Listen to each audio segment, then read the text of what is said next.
Olá, vamos falar sobre o uso de testes de hipóteses na observação dos estilos de liderança. Fred Edward Vidler, em 1965, criou a teoria da contingência. Ele diz que avaliar apenas o perfil é insuficiente, sendo também necessário avaliar a situação concreta. Ou seja, um bom líder numa situação poderá não ser tão bom numa situação totalmente diferente.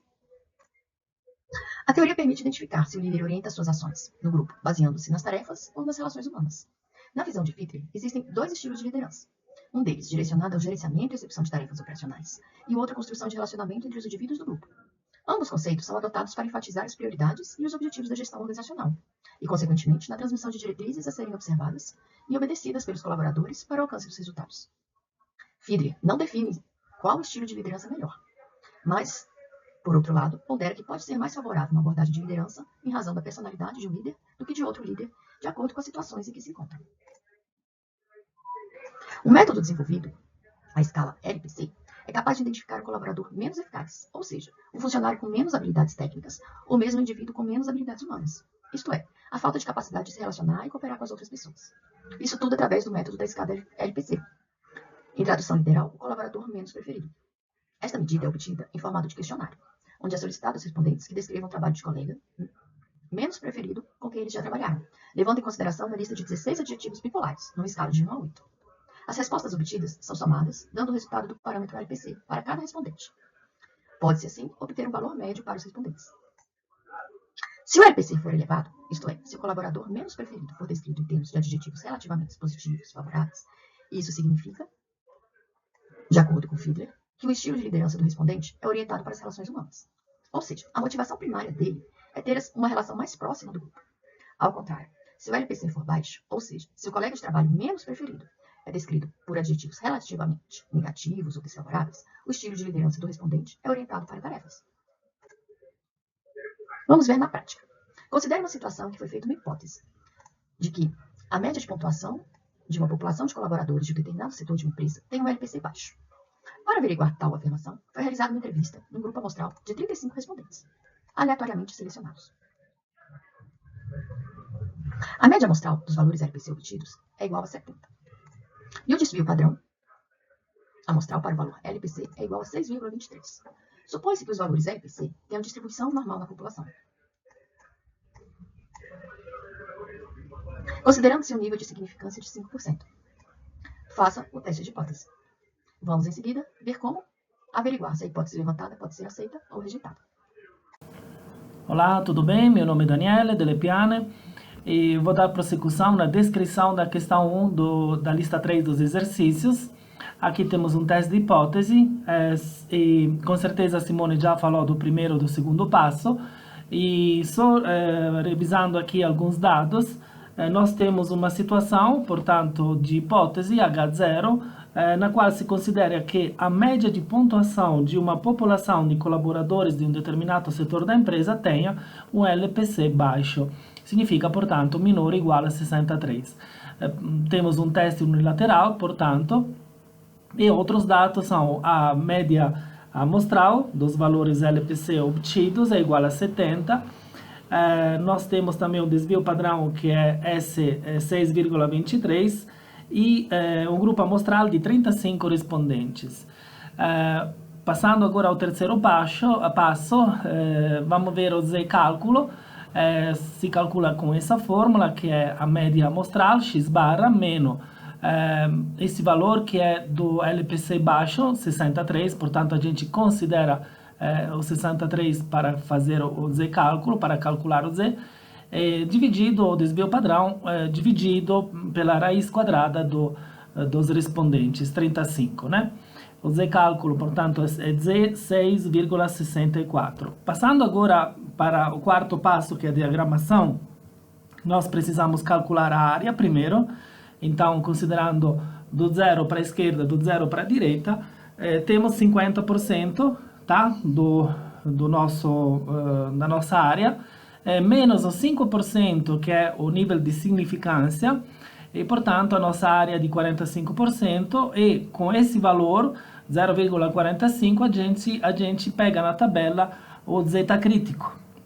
Zeta crítico agora será fundamental para definir quais são as regiões. A de aceitação, aqui no desenho de azul, e a região de rejeição de H0 que fica à direita. Eu vou deixar, portanto, a conclusão com o Luiz para entender onde cai praticamente o Z calculado e se a hipótese é aceita ou rejeitada. Obrigado. Olá, meus amigos e minhas amigas.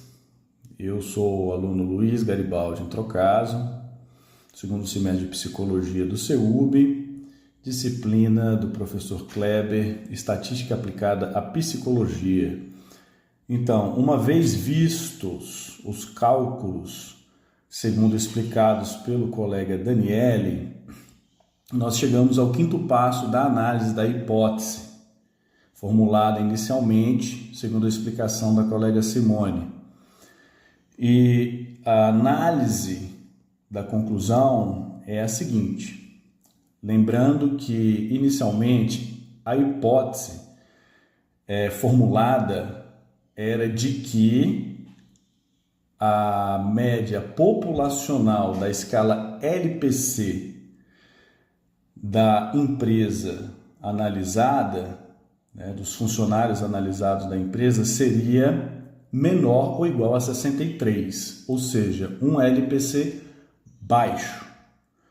Após realizados os cálculos, se viu que na população inteira da empresa, na população inteira dos funcionários da empresa, na verdade, essa média ela estará acima de 63. E como nós sabemos disso?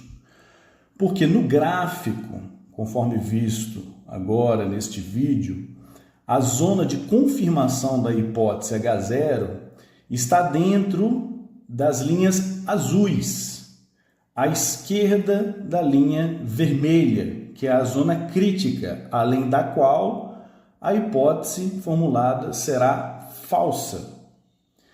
Então, nós estamos vendo que o Z calculado é de 66,6473, que está à direita do Z crítico, que é 1,65.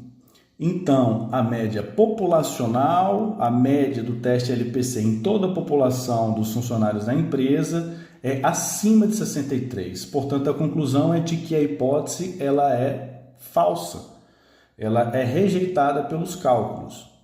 E para concluir, eu gostaria apenas de demonstrar qual é a utilidade desse cálculo.